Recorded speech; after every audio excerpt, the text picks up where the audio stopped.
Saya yang mulia. Kamu berkorban untuk nutupin ini semua, sampai hari ini kamu masih mencoba nutupin. Seolah-olah saya percaya dengan cerita kamu. Dari tadi saya diemin aja cerita kamu. Cerita kamu nggak masuk di akal semuanya. Kasus ini terbuka, bisa sampai maju ke persidangan ini karena kesaksian dari Eliezer, bukan kesaksian dari saudara. Sidang kasus pembunuhan Yosua kembali menghadirkan 3 anak buah Verdi Sambo di persidangan, yakni Richard Eliezer, Ricky Rizal, dan Kuat Ma'ruf. Di persidangan, saksi Ricky Rizal mendapat teguran hakim atas kesaksian terkait dengan sejumlah fakta Verdi Sambo. Ini ada satu hal yang kamu coba tutupin di sini. Siap, tidak ada yang mulia. Terserah kamu lah. Pada saat kamu dipanggil saudara saudara Putri di mana? Waktu dipanggil saudara Sambo? Waktu di lantai 3 Saguling yang mulia. Ya. Pas saya masuk hanya ada Bapak yang mulia. Pas saya masuk ke lantai 3 itu hanya ada Bapak FS di situ yang mulia. Saya tidak tahu Ibu Putri ada di mana.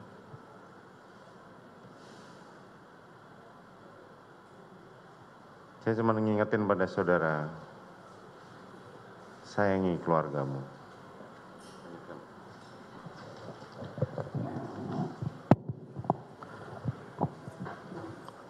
Saudara ya, saudara ini kan sebagai saksi. Siap yang mulia. Jadi Hakim menduga Ricky Rizal berbohong saat menjadi saksi di sidang pembunuhan berencana Yosua. Ricky masih menutupi kebenaran. Kita bahas sore ini bersama Yonatan Baskoro, pengacara Yosua, dan pakar hukum pidana Jamin Ginting. Selamat petang Bapak-Bapak. Selamat petang Mbak. Saya ke Mas Yonatan dulu. Mas Yonatan, Ya. apakah Anda sepakat dengan penilaian majelis hakim kalau Ricky Rizal ini berbohong di sidang? Kalau kami melihatnya tentu memang sepertinya masih ada relasi kuasa begitu dengan FS kalau kita melihatnya.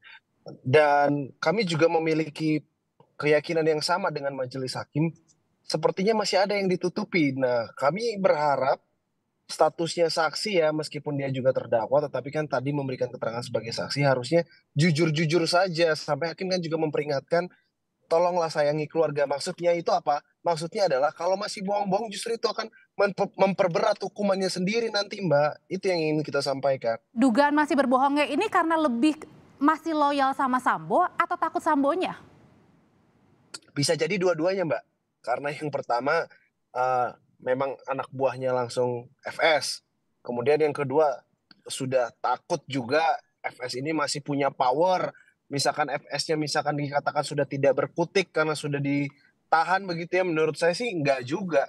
Karena FS ini kan uangnya banyak ya, teman-temannya masih banyak di luar sana. Nah ini tidak menutup kemungkinan tekanan-tekanan itu juga masih dirasakan oleh Ricky Rizal.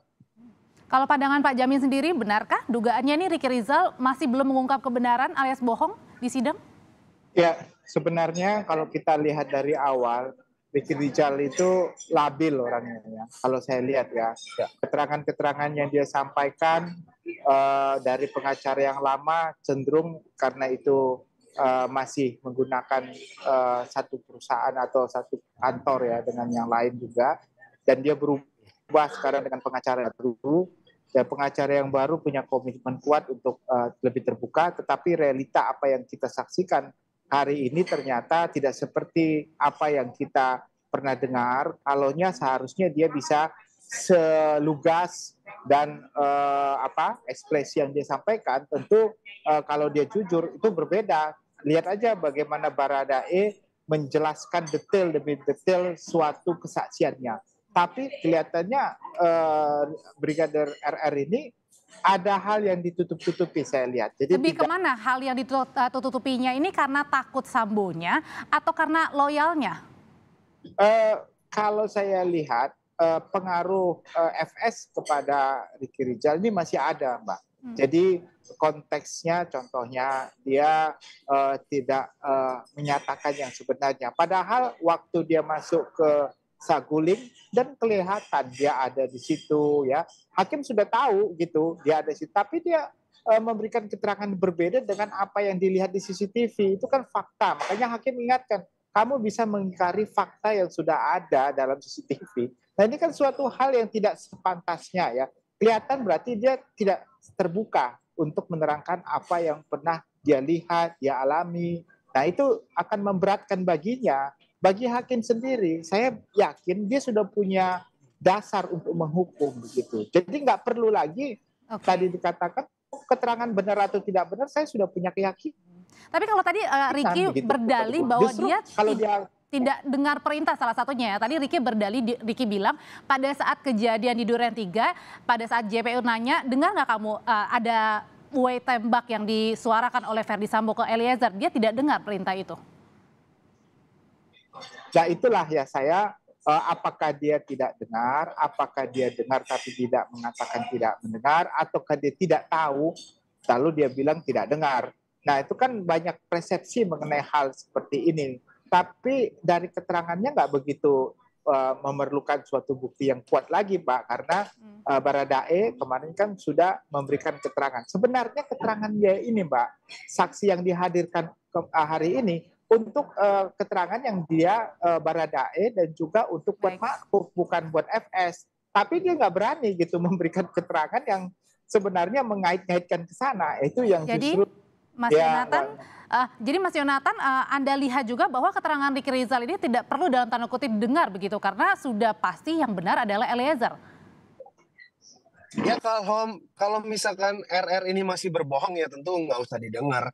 Dan seperti apa yang tadi disampaikan oleh Pak Jamin, hakim ini kan juga memiliki penilaian berdasarkan keterangan-keterangan saksi yang lain dan bukti-bukti yang telah ditampilkan di persidangan. Nah ini kan pasti hakim memiliki penilaian sampai hakim ini mengingatkan, kamu tolong berikan keterangan yang benar. Artinya memang sebetulnya hakim sudah tahu maksud yang disampaikan oleh saksi Ricky Rizal ini tidak sesuai begitu. Nah ini kalau masih berbohong-bohong terus ya gawat. Ini kan memberikan keterangan terdakwanya si Richard begitu ya dan kuat. Tetapi kenapa memang malah kok sepertinya membela-bela FS, padahal kan FS tidak ditanya di situ. Oke, saat ini, begitu, Mbak. Oke, nanti saya akan menanyakan setelah tayangan yang satu ini bagaimana respon dari bapak-bapak, karena pada saat persidangan saksi Ricky Rizal ini menceritakan bagaimana Putri Chandrawati meminta ia mencari Yosua. Ricky Rizal menduga dipanggil Yosua ini karena ada selisih paham antara Yosua dan Kuat Ma'ruf. Saat diantar Ricky Rizal ke kamar Putri Chandrawati, Yosua kurang dari 10 menit ada di dalam kamar. Kita lihat.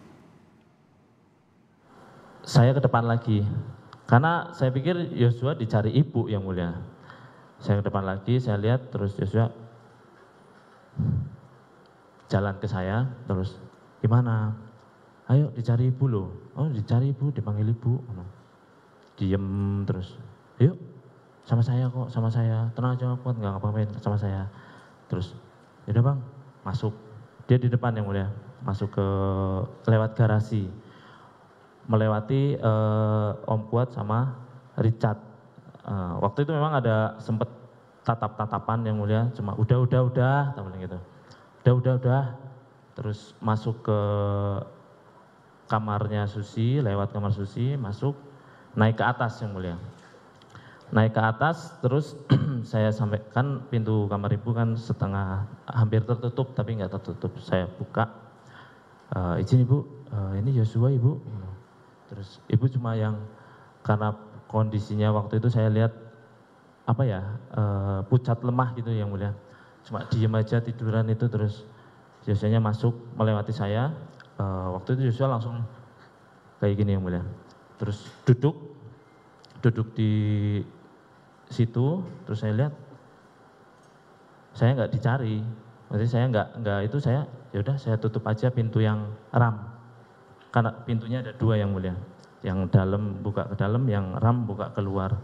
Yang pintu dalam setengah tertutup, jadi saya tutup yang pintu ram. Terus setelah itu saya hanya berdiri di daerah situ aja yang mulia, di lorong itu, sambil sesekali melihat ke arah dalam yang mulia. Karena saya tidak tahu masalah ini masalah apa. Setahu saya dari cerita Om Kuat berarti masalahnya ada perselisihan antara Om Kuat dengan Yosua, ada selisih paham gitu kan. Ya. Siap. selama berapa lama Yosua berdua dengan saudara Putri di dalam? Tidak terlalu lama yang mulia. Ada selisih paham antara Yosua dan Kuatmaruf. Dugaannya seperti itu. Silakan Mas Yonatan.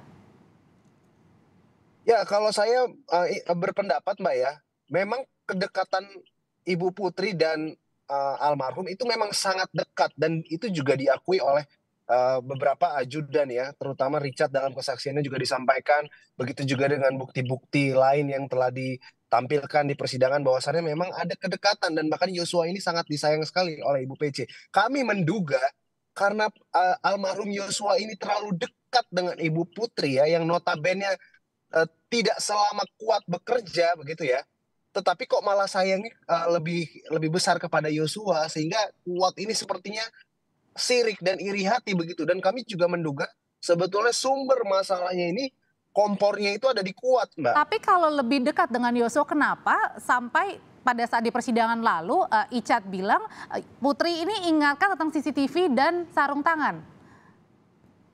Nah, kalau kami melihat sepertinya PC ini terjebak dalam keadaan.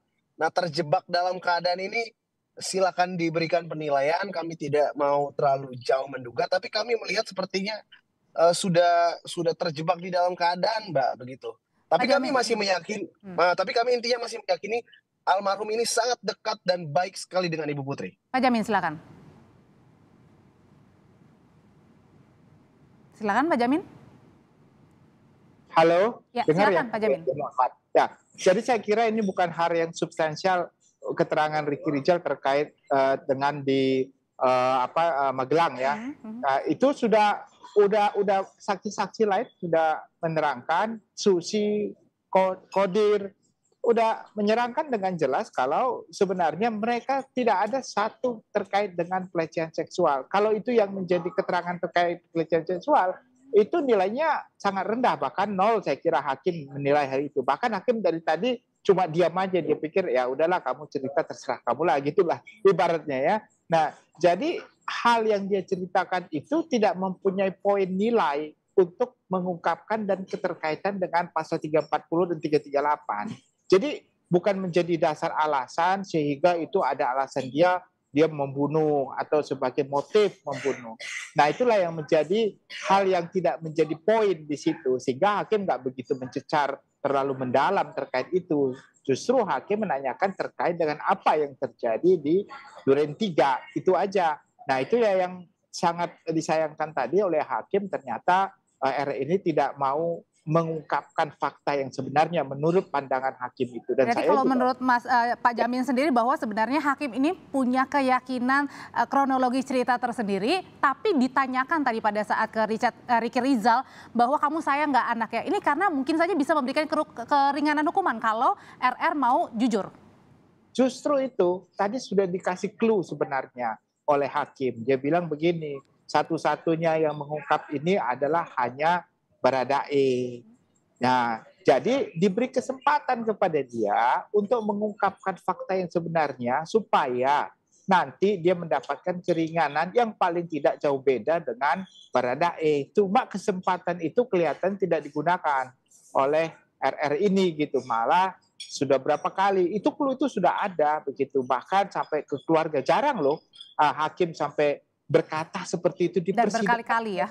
Iya, itu jarang sekali. Artinya kesempatan itu kalau dalam tanda kesimpulan saya, hakim ini masih sayang sama RR asalkan dia memberikan keterangan yang benar, gitu aja gitu. Terakhir saya ke Mas Yonatan. Mas Yonatan, saat ini yang sedang bersaksi adalah Kuatmaruf. Anda melihatnya dengan kesaksian Kuatmaruf? Ya, kalau saya melihat sudah tidak ada pilihan lain Kuatmaruf jika memang mau ada sedikit ya peringanan hukuman untuk dirinya, tolong berkata jujur. Karena menurut saya Kuatmaruf ini justru sumber masalah ya. Awal pemicu masalah ini saya melihatnya justru ada di Kuat ya, bersama dengan PC dan kemudian ke Sambo. Maka dari itu Kuat ini kalau memang mau lebih ringan sedikit ya, lebih baik sampaikan saja apa adanya, jangan dibuat-buat. Itu aja yang ingin kita ingatkan, Mbak. Terima kasih Yonatan Baskoro, pengacara Yosua dan pakar hukum pidana Jamin Ginting sudah berbagi informasi di Kompas Petang. Sehat selalu Bapak-bapak.